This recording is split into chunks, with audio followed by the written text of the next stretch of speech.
विरोधी पक्षाने जो जाहीरनामा दिला आहे त्याच्यामध्ये त्यांनी प्रकल्पग्रस्तांच्या बाबतीत काय काय खोटे आश्वासनं टाकलेली होती। खरं पहिलं तर या आश्वासनाचं त्यांनी द्यायलाच नव्हतं पाहिजे। काय करणार हे त्यांनी दिलं, मी काय केलंय हे त्यांनी द्यायला पाहिजे होतं, कारण सत्तेमध्ये तेच होते एवढे वर्ष। सत्तेमध्ये ते एवढे वर्ष असताना त्यांनी करणाऱ्याची भाषा वापरायलाच नाही पाहिजे होती, काय केले ती भाषा वापरली पाहिजे होती, पण त्यांनी काही केले नाही। त्यांनी प्रकल्पग्रस्तांच्या बाबतीत सुद्धा स्वतःच्या एका पेजवरती सांगतात की आम्ही आतापर्यंत टॅक्स लावला नाही, टॅक्स नाही काय केला आहे, आणि एका पेजमध्ये प्रकल्पग्रस्तांच्या सांगतात की त्यांना 3 पट टॅक्स लावला आहे, तो टॅक्स मी कमी करणार म्हणून। म्हणजे असं प्रत्येक गोष्टीमध्ये त्यांनी प्रकल्पग्रस्तांच्या बाबतीत फसवेगिरी केली आहे, सर्वसामान्य जनतेची फसवेगिरी केली आहे। ती फसवेगिरी दूर करण्यासाठी मी माझ्या वचननाम्यामध्ये बोललो। आपण काय करणार? मी काय करणार आहे सर्वसामान्य, माझा प्रामुख्याने लक्ष आरोग्य, शिक्षण आणि बेरोजगारी। मी शिक्षणाच्या आरोग्याच्या बाबतीमध्ये सायन जे सारखं एक मोठं हॉस्पिटल या ऐरोलीमध्ये व्हायला पाहिजे शासनाचं, याच्यासाठी मी प्रयत्नशील असणार आहे।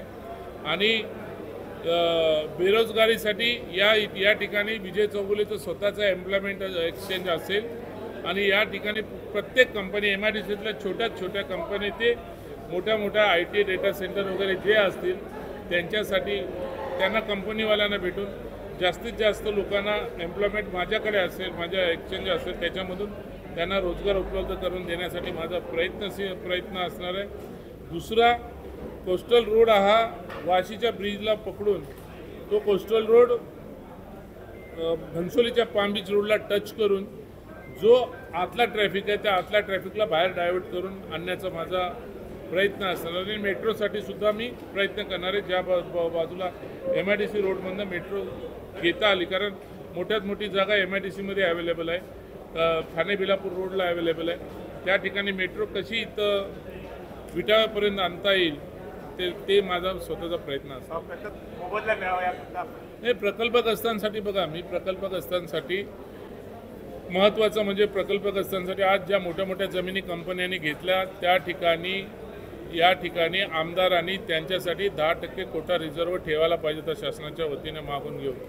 तर मी कुठल्याही परिस्थितीमध्ये जसं BMTCच्या कामगारांसाठी गाळे उपलब्ध करून देण्याचा प्रयत्न केला, त्या धर्तीवरती या ठिकाणी मोठ्या कंपन्या आहेत, 50 एकर 100 एकर 200 एकर, त्या ठिकाणी रिझर्व 1 कोटा 10% ठेवून तो प्रकल्पग्रस्त ज्यांची जमीन गेली आहे त्या प्रकल्पग्रस्तांना देण्यासाठी मी उपलब्ध, म्हणजे त्यांचं बेरोजगारीचं साधन काहीतरी उद्योग मिळण्यासाठी त्यांना मी त्याच्यासाठी प्रयत्न करणार आहे।